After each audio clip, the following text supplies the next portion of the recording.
Yeah, obviously the big difference is when you come in year one, everybody's new, right? Regardless whether they're here previously, transfer, high school guys, and obviously you're trying to build a culture on that side of the ball, right? You're putting a different language in, obviously from a football standpoint on that side of the ball. So that first year is kind of a struggle. Obviously you can't do a lot of your package because you got to keep it pretty simple, right? Because you don't have older guys helping you coach.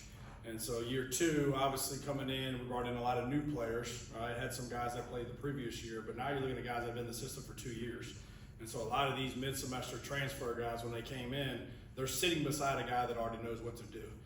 And that's really big to help bring them under their wing, right, and help coach and develop those guys as well. So, and the other piece of that to me is of the spot the ball mentality that we have on defense can't come from the coach. That's got to come from the players. It's got to be a player-led team. So having a room full of guys, regardless whether they started the game or they played 20 snaps, right, having been through and understanding what the expectation is on that side of football here, right, to be able to get that through to the new guys, right, whether it being a freshman or a portal guy has been huge as well. But it's a really exciting group to me. I think it's a really good combination of young returners and transfer players. I think they're doing a great job of gelling right now. Obviously there's no depth charts for us right now, but we got some competing that are really taking the right steps. But I think it's a really good mesh of guys that we can get 25 to 28 guys. That's normally the number we're looking for to play winning football. And whatever role that is, depending upon what game we play. So we got a lot of battles right now. We just finished practice 11. Obviously, from a front standpoint, I don't think we're going to take a step back from last year. It's going to be some different names, but obviously the big thing on those guys, they've been in the system. And I think we're going to have some guys that y'all know their name already, having big time recruits. They're going to have big years for us, and I think they've been practicing really well. Go ahead. But to that point, what's kind of the biggest challenges or obstacles you got to overcome with this defense, knowing what you lost from last year? Yeah, and I think that's kind of where we're at in college football, to be honest with you. Obviously we had 8 guys move on to fulfill their dreams, 5 of those guys being drafted. But you hope you're getting to a program where that's year in and year out, right? Obviously the difference now is you can bring in some older veteran guys that have had experience, right, that now you just got to learn to the system. So the benefit of it right now is we've got all the young guys that I think are going to make the biggest jump this year have been in the system and played last year. Now, it might not have been when the game was on the line, right? And it might not have been the whole package, right? They just came in on base downs or they just came in on third down. It's very situational. But it's really nice to have the guys that have already been in the scheme, the Cam Franklins of the world, right? The Will Eccles of the world, right? All those guys that have been here, right? Know the expectation, know what to do. And then seeing, right, them grow in the weight room from a strength and conditioning standpoint. And so I think we're going to be really excited with the guys that have already been here. And then obviously we lost some value all coming off the edge, right, from an elite pass rusher. And so going in and getting those 2 guys, right, whether it's being Prince Will, right, or from LSU, to where really be able to affect the passer like we did last year. I think those guys can really have elite ability to affect the passer on base downs and third down. And I think they give you some flexibility to move them around. So I think that was the big need. We didn't take one interior defensive lineman out of the portal because we felt like we did a good job in the last 2 classes of recruiting interior D linemen that had already been in the system that can play winning football. Right, it was just those edges kind of between Womack, right, and Prince Will, right, from the transfer standpoint to give us some more depth at that, to move them around. So excited about the front. Pete, you signed an extension today. How'd that kind of come together, and what does it mean to you to get that done? Yeah, I mean, obviously, we came here from a family decision standpoint, so that's one thing when you make the decision, right, you never know what they think about you. So obviously from the chancellor, right, to Keith, to Coach Kiffin, obviously we appreciate that. This is where we want to be. This is why we came here. So I think that's a direct reflection of the players, of the coaching staff. That has nothing to do with me, but obviously when you come here and want to be here, right, the commitment on both sides is awesome to see. So yeah, definitely grateful and appreciative of that. Jalen Bryson got out there a little bit today. He's been banged up since he got here. Just got out of safety. He's a freshman All-American at Arkansas as a cornerback. Just kind of what led to that, and what kind of player could he potentially be for you? Yeah, so we played him at both spots since he's been here. Obviously he came in, rehabbing an injury. So we started him at free safety in the spring, right, to learn that position because it's a harder spot because he's never played it. And then in the summer he worked at nothing but corner, right? So he's got the versatility to be able to play all 5. And so that's really going to be at a spot based on who we have healthy. But he'll be very versatile he'll be the move part. There's going to be some games if he's healthy, he's going to be at corners. There's going to be some games if he's healthy, he's at free. He's got an elite skill set. He's got a really high football IQ. So he's just getting back now to where he's healthy. And so it's good to get him out there for a couple snaps because, the only thing we haven't seen him do it live here yet. Obviously, we love what we saw on tape, right, previous to the injury, but we love what he's wired with, right? I think he's really a high football IQ guy. So It gives us a lot of versatility with some length and some speed. So he'll definitely be a move piece for us. Pete, what's the next step for Suntarine Perkins? Yeah, I mean, obviously, I love his energy, his attitude, his body language. I think his stature sometimes, right? He's a wheelbacker by stature, right? And that was the one thing from the recruitment standpoint. I was like, hey, we're going to get you on the field where we can get you on the field the fastest, right? That might not be, right, exactly what you're playing at the next level. And then we'll have some packages, right, once we get you to that point and you're comfortable at your primary position, right, to be able to move you more around for you than really for us, to be honest with you. All right, so there's going to be some flexibility to moving them around in certain packages, right? We got some 4-3 packages and things like that, right, to move them around, put them in space. But what we do with the Jack, he's going to have film of him being a wheelbacker. He's apex, he stacks, right? He comes from multiple different spots. So his versatility on tape to get him drafted to his highest point, right, is still going to be there regardless of where we put him at. But he's an elite player where he is, and he's much more heavier-handed than people think he is, right, based on his size. So there's definitely not a hey, we're moving them and from what you've seen and what you're used to, but obviously we've got the flexibility now to move him more than we ever have just because of his understanding of the base primary position. And he's got an elite skill set to be able to do that. So he'll be in multiple spots as well. You guys obviously had a lot of success in the portal on your side of the ball. I know you're obviously looking for good players, but is there something else, another characteristic that you're hunting for in the portal that you kind of feel like you found that's enabled guys to come in and sort of ingratiate themselves into the program the way they have? Yeah, I think it's a great question. I think the biggest thing, when most guys aren't playing where they're at, there's a reason, right? And I think that a lot of times happens in the portal. They're this 5-star recruit, all right, or they're this highly recruited player that didn't pan out. They never played. There's a reason he didn't play, right? Whether he's not athletic enough, whether he's not fast enough, or doesn't have a high enough football IQ, right, to be able to understand the defense. So we don't take guys in the portal that weren't starters from where they're at, number one. Right, because obviously if you're not good enough to play for them, you're probably not good enough to play for us, regardless of what team you're on. And I think what that comes with is with experience. All right, so obviously they have game experience. They've been in big games. Y'all remember in this meeting last year, the focus was SEC transfers because I felt like when we got to Georgia, the moment was too big. Right, we took starters. Right, Dave Anthony was a starter, but he's coming from Liberty. Right, John Salters was a starter, but he's coming from Miami, Ohio. Nothing against those schools. Right, but that moment, here's a top 10 matchup, right? Georgia at night. I just felt like that game got to us kind of emotionally, and we didn't play our best. And so that year, obviously, was looking at, hey, SEC first, right? More based on, hey, they've been in that stadium. They're not going to take a picture when they get there, right? They've been in big moments, right? They've been in bowl games, right? They've been in all those things. So that's just the next game when you get there. So obviously, we like to do that first. I think this is the best league in college football, so they're starting in this league, and we can get them great, right? And then obviously, number one for us, I think the tape evaluation is easy. I think anybody, right? Y'all can watch the tape. Damn, he's a good player, right? But number one, from a football intelligence standpoint, right? He was in English. He's coming here. It's about to be French, right? Does he have the ability, right, to process it, right, to get on the field and show you the same things that he was doing? Number two is what systems he's in. A lot of systems, right, like go and base around certain characteristics that make good players, right? And sometimes you move them to a spot, right, and they're not a good player anymore, right, because it's not the same system. So I think we're specifically looking for certain traits, right, obviously when we watch tape, right, but I think that's for high school players, right, guys that are DB that can run, right, can play the ball in the deep part of the field, can tackle, right. I think when you go from the transfer standpoint, they better be a system fit, number one, on tape, right. Number two, right, they need to be the guy where they're at. But number three, we do a great job in the evaluation process. Is this somebody our players want to be around, right? We put a lot on our players when we bring a guy in on an OV, right, and they're hanging out with them. We get their feedback before we're ever going to take a guy, all right, because they've actually hung out with them right outside of this building, saw some true colors, and say, hey, is this going to be a good teammate, somebody you want to go to war with or not? And so we get a lot of feedback from those guys. But the big part for us is, to me, it's football IQ. Everybody can watch the tape.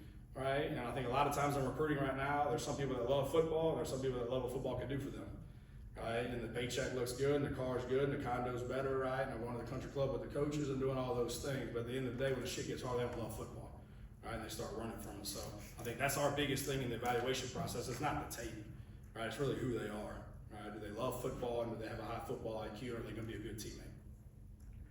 Feels like all eyes are kind of on the secondary, and with a lot of new faces, young guys getting opportunities. At this point in camp, where are you from your perspective, and what do you need to see out of them these next couple weeks for the opening? Yeah, I mean, obviously, you know, when you're counting on 9 guys in the secondary, we're here in the spring. That should be the question, right? So, you know, we didn't have a lot of those guys, whether they're here, they weren't healthy, you know, but the way the rules are in the summer now, right, with those 2 hours a week and all those type of things, the summer's really big for us, right? Of obviously introducing the scheme, right, from a technical standpoint, and then being able to get some reps as well. But, you know, obviously in this defense, you got to be solid outside in, right? So their corner position, you know, I thought we brought in several guys that are playing at a really high level right now.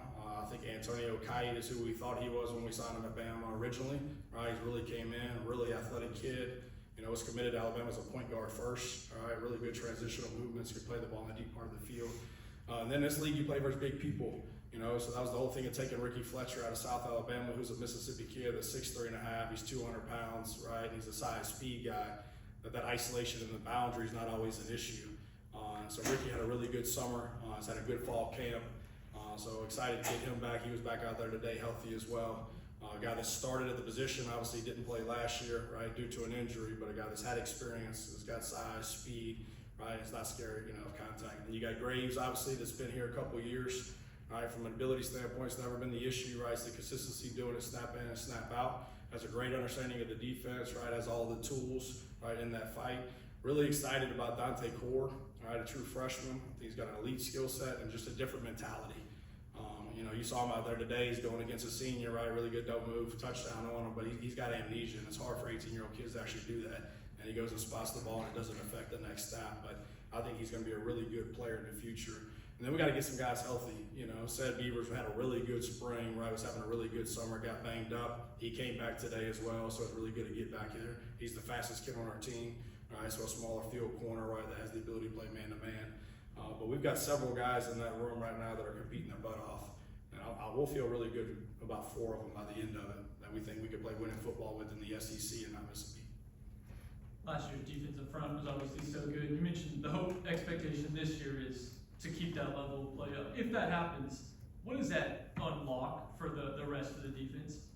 Yeah, I mean, obviously, I think, you know, anywhere from a defensive standpoint, you got to stop the run in order to have fun.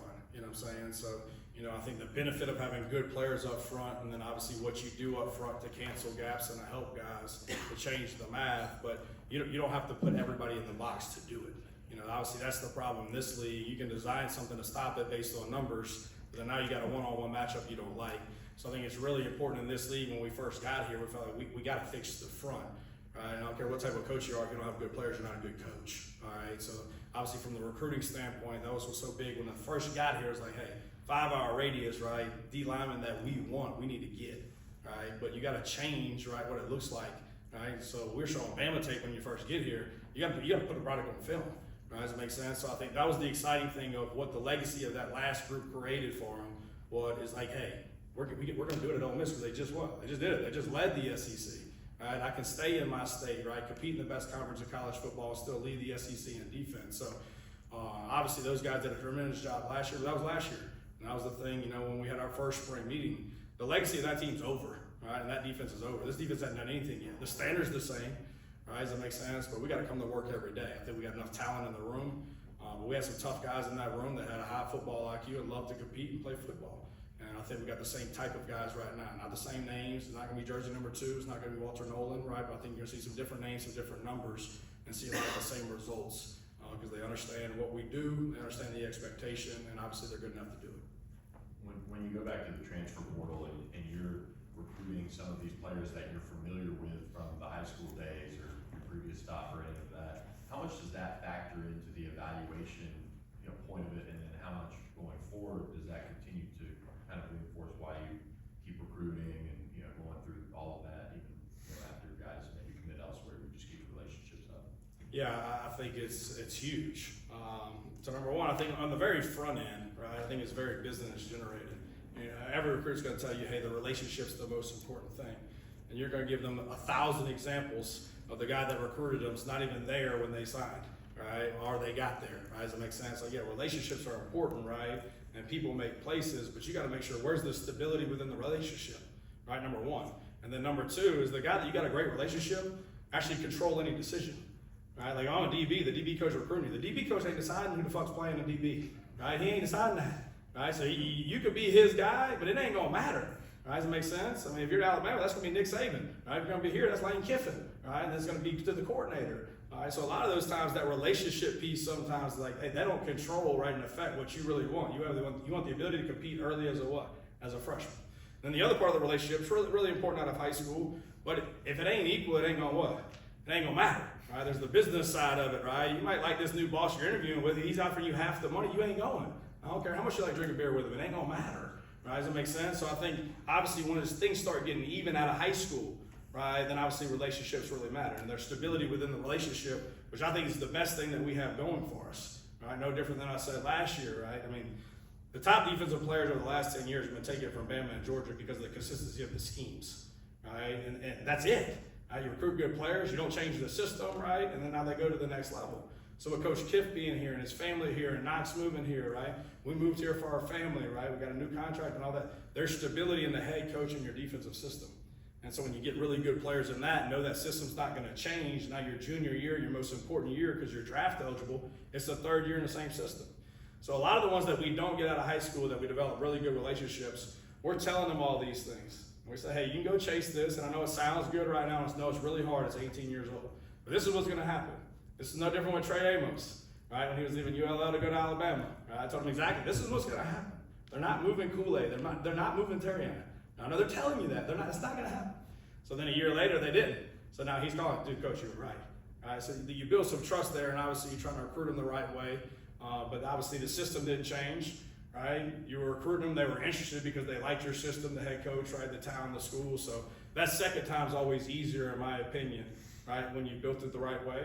And no different than I tell a recruit right now, man. I was like, look, there could come to a point where you're not going to come to Ole Miss. Hey, just call me coach. Love you, appreciate you. No telling what the future holds, right? But I'm going to go in a different direction. Because you have no idea that guy that you're talking to, where he's going to be or if you're going to end up back there. And that's the same thing from recruiting. I'm not getting pissed off, right, when a guy picks Oklahoma right over us, right? I'm upset. We got to do a better job of recruiting it. We didn't do a good enough job selling it, right? But it's not like I'm telling the kid go to hell, right? Hey, best of luck to you, right? Hey, we're here. You know where to find us, right? Because obviously that day comes for everybody. Does that make sense? Speaking of stability, just talk about how coming into this fall camp, you wanted to kind of evaluate your linebacker core with, TJ and Tyler Banks and even Todd Chambers out there. What did you kind of want to see with them coming into fall camp? And so far throughout these couple practices, how would you evaluate just in terms of their leadership and vocally and physically what they've been doing so far through fall camp? Yeah, it's a great question. I think we put a lot on those guys, obviously, to get the front lined up, a lot of kills and a lot of checks, do a lot with the front. So, those guys in this system need to have a high football IQ, right, which we recruited all of them because of that. And number two, they need to be erasers. I think that was Pooh Paul's best quality, right, is the ability to track the ball carrier, right, had great contact balance and finish, right. He had the lowest missed tackle rate, I think, in college football last year, right. So when you're doing a lot up front, right, you need some guys behind it that are instinctive, that can make things right, but they got to be able to get the guy on the ground. And I think that's the biggest thing when you bring up Taj and you bring up Yates, right, and you bring up Andrew Jones. All three of those guys were all conference players where they were at. All three of those guys were team captains where they were at.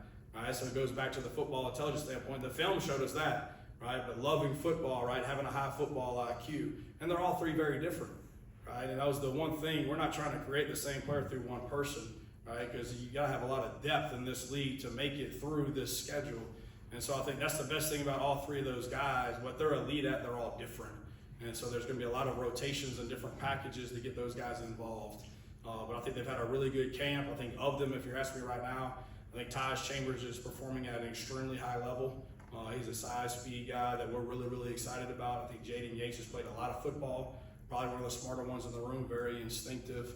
And Andrew Jones flashes like, hey, that's what it is, right? It's just the consistency of doing that snap in and snap out. And we've got to get him the way he makes more plays for us than he does against us. And we're still working through that. He's working hard at it. But I think that room is led by TJ Dottery, like you said. And it's a guy that's been here for 2 years, right? That had to come in his first year and watch, right? Because he had to sit out, and then becomes eligible for the bowl game and plays a completely different position, right? He comes in for Sed at Jack, right? That's just who he is. Spot the ball, line me up, coach, right? And then to have him at the middle of the defense in the green dot, right? Getting everybody lined up, right? There's a sense of calmness for that room. And so when those guys have questions, they don't always have to come to Coach Shoup, Coach Kiff, or me, right? They're going to TJ. Hey, TJ, what am I supposed to do here, right? And he's got a really good demeanor about themselves. But I think all three of those guys have leadership ability to answer your question because they've been captains where they were at. Now, I think they did a great job coming in by example first, right? And 2 ears and 1 mouth for a reason, right? And kind of got a feel of the place right now. They're in a position by their play to be able to bring some people with them. But we're really excited about the linebacker group. Woody, one more. Do you see, Cam Franklin playing a Jared Ivey role inside and out? Yeah, absolutely. I think Cam probably, from a defensive standpoint, has had the biggest improvement from day one until where he is now.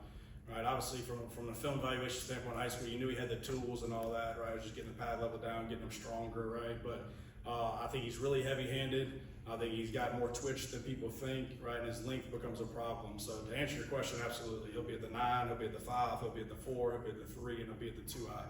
And so he'll have the flexibility, right? Because we're left and right in a lot of packages based on tempo. So he'll have the ability to play all of those. They're all the same stimulus response, and he's got enough length, and obviously he's really heavy-handed, and he's a good pass rusher. So he's playing himself into an every down player, right? Which is really exciting, and that's what was interesting about J.I., right? He was first down, second down, and third down, and was actually a move guy on third down because his ability to affect the quarterback. So we're really excited about Cam, but I would put him in that category as what we're going to try to do with him 100%. You go ahead, Sam. What are some of the differences between Prince Will and Prince Lee? Oh man, something I can say out here. I think obviously our questions with Prince Lee, and he would tell you the same thing. I thought he had to improve on base downs at the point of attack, right, coming from Florida to here. The struggle with that was right when he got here, because he was mid-semester, he had shoulder surgery, so we didn't get him for all that spring or that summer to really work on right at the point of attack, striking blocks, right, not being a flesh magnet. And so it took to about game 3 or game 4. I think the difference in him right now is at the point of attack. Right? Now, obviously, his brother's not hurt, right? So that's a little, unfortunate for Princely. But Prince Will's very heavy-handed. He kind of reminds me, and don't take this the wrong way, and I'm not saying putting this out there, but he's kind of a combination of Will and Dallas, right? Will was so heavy-handed, right? But Dallas was the guy you wanted to give a two-way go because of the twitch and flipping the hips and having elite pass rush ability. And so there's flashes of those. But, he can line up as a 6 technique on a tight end. You can put him as a 5 technique on a tackle, and he can put his body, my body, somebody in the B gap. Right? And then you're going to try to move him on third down to create the matchup you want because he could be a problem based on who's blocking him. So I think right now he's more of an every down player at this time, right? And then when his brother came in at that time, a lot of that was due based to the injury. But I do think he's a little heavier-handed at the point of attack. Sorry, Princeton. Awesome. Good. Thanks, Pete. Thank you. You guys